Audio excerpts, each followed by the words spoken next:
Hi everyone, আসসালামু আলাইকুম। Welcome back to my channel. সবাই কেমন আছেন? আশা করি যে যেখান থেকে আমার ভিডিও দেখছেন আল্লাহর রহমতে ভালো আছেন। আলহামদুলিল্লাহ, আমিও আমার পরিবারের সবাইকে নিয়ে ভালো আছি। এই যে র্যাকেট দেখতে পাচ্ছেন, এটা আমার ছোট ছেলের নতুন র্যাকেট। অলরেডি এই বছরে তো একটা র্যাকেট খেলে ভেঙে শেষ হয়ে গেছে, তো আরেকটা নিয়ে আসা হয়েছে, সেটা এসে দেখাচ্ছে। ফুল আমার অনেক পছন্দের, তবে আপনাদের ভাইয়া আমাকে আগে ফুল অনেক বেশি দিত, এখন কিন্তু অত বেশি দেয় না, মাঝে মাঝে এনে দেয়। তো ফুল নিয়ে আসলে আমি কিন্তু এইভাবে করে ফুলগুলোকে সুন্দরভাবে যত্ন করে রেখে দিই, অনেক দিন পর্যন্ত এইভাবে ভালো থাকে। আর এই হলো আমার ছেলের রুম। আমার ছেলে ঘুমের থেকে উঠে নিজে বেডটাকে পরিষ্কার করে গুছিয়ে রেখে দিছে। রেস্টুরেন্ট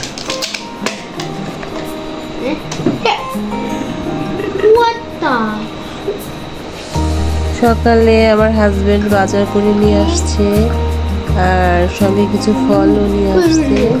এই যে আম নিয়ে আসছে, আমগুলো আমি দেখছিলাম। এখন তো আবার সব সিজনে সব ধরনের ফল পাওয়া যায়। এই আমগুলো মিষ্টি, খেতে খুব একটা খারাপ লাগে না, ভালো লাগে খেতে। তো আমি আবার সকালে আম কেটে আমার হাজবেন্ডকে দিলাম, সেই নাস্তা খাওয়ার সময় আবার খেয়ে গেছে, তো বললো যে আমগুলো ভালো, সমস্যা নেই। তো এইগুলো আবার সকালবেলা সে নিয়ে আসছে, আর এখন বাজারও করে নিয়ে আসছে। তো এখন আমাকে সব গুছায় রেখে তারপরে আবার কাটাকাটি করে রান্নার জন্য প্রস্তুতি নিতে হবে।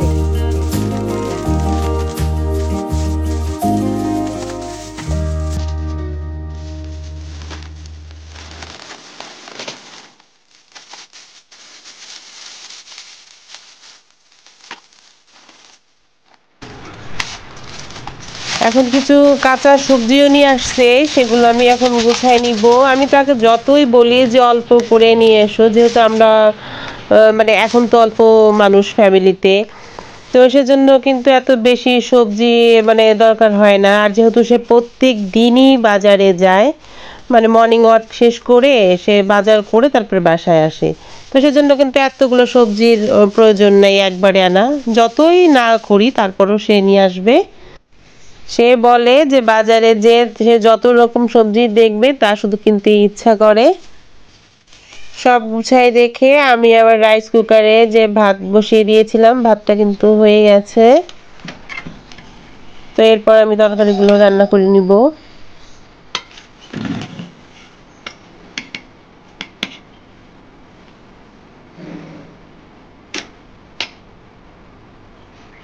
এখন আবার কে আসবে সময় যেই দেখি অনেকগুলো কাপড় লন্ড্রিতে ছিল, সেই দাদা এখন আবার এসে দিয়ে গেল কাপড়গুলো।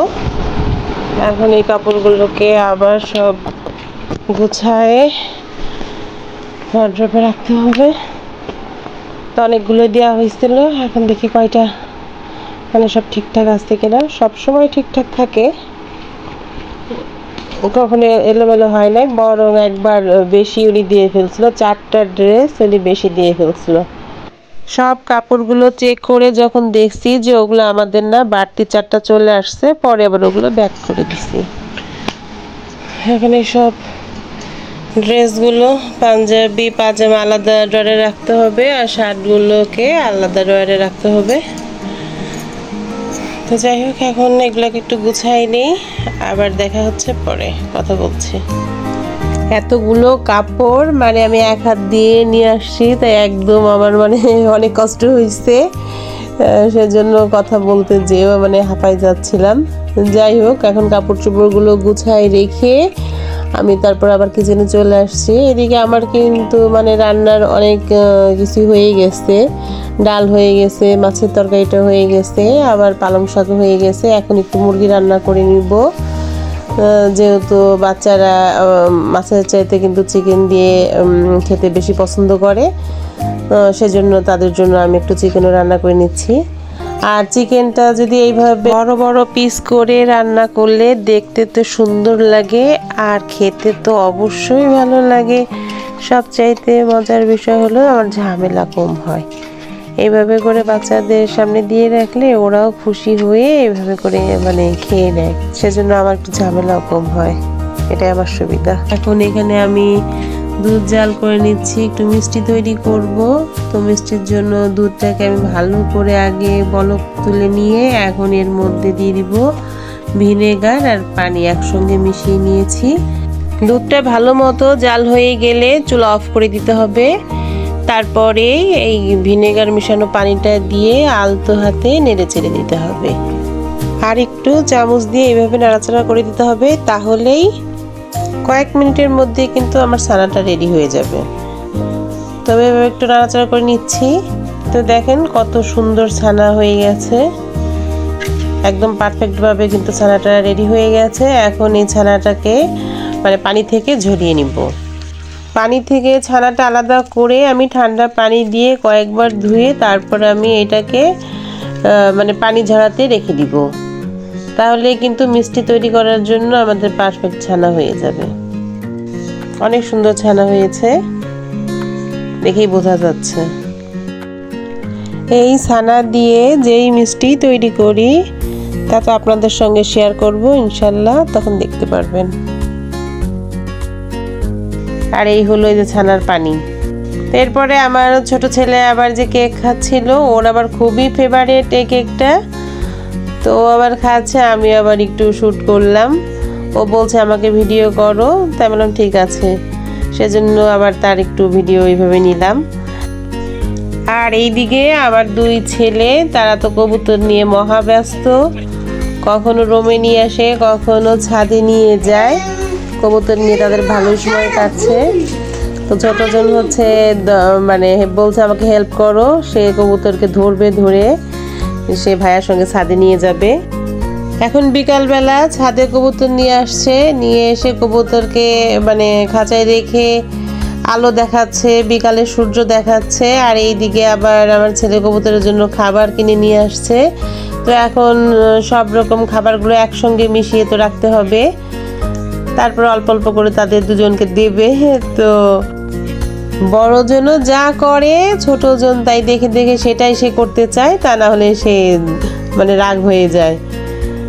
তো এখন ওদের খাবারটাকে আমার বড় ছেলে খাবারগুলোকে সব মানে একসঙ্গে মিশিয়ে নিচ্ছে।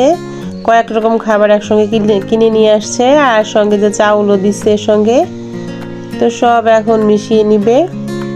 তো যাই হোক আর কি, একটা কিছু নিয়ে তো ব্যস্ত থাকতে হবে। তো এখন এই কবুতর নিয়ে কিন্তু তারা ভালোই ব্যস্ত আছে। এতক্ষণ সঙ্গে থেকে আমার ভিডিও দেখার জন্য আপনাকে অসংখ্য অসংখ্য ধন্যবাদ। ছেলেদের সাথে আমরাও সবাই মানে এখন বিকালে ছাদে চলে আসছি। ওরা তো কবুতর নিয়ে ব্যস্ত, তো আমি আবার মানে চারপাশে একটু দেখতেছিলাম। তো এই যে এখানে আমার মানে ছোট্ট একটা পেয়ারা গাছে কিন্তু অনেকগুলো পেয়ারা হয়েছে। তো আমি সেই পেয়ারাগুলো সব মানে চেক করতেছিলাম যে পেয়ারাগুলো খাওয়ার মতো হয়েছে কিনা। আর এখানে যে দেখতে পাচ্ছেন যে পেয়ারাগুলোকে কিন্তু মানে প্যাকেট করে রাখা হয়েছে। এইভাবে মানে প্যাকেট করে রাখলে নাকি পেয়ারাগুলো বেশ ভালো থাকে আর অন্য কোনো রকম মানে পোকা মানে কেটে নষ্ট করে না। তো এটা আমার হাজবেন্ডের বুদ্ধি, সে কিন্তু মানে পেয়ারাগুলো একটু মানে বড় হতে যখন শুরু হয় তখনই সে এইভাবে করে মানে পলিথিনের প্যাকেট দিয়ে এইভাবে কিন্তু প্যাক করে রাখে। যাই হোক মাশাআল্লাহ, আমার নিজের গাছের ফল, তো এটা কিন্তু বেশ সুন্দর খাওয়ার মতো উপযুক্ত হয়েছে। এখন এটা আমি ছিঁড়ে নিয়ে যাচ্ছি। আবার হাজির হব আমার লাইফে নতুন কোনো অংশ বিশেষ নিয়ে। সেই পর্যন্ত সবাই ভালো থাকবেন। আল্লাহ হাফেজ।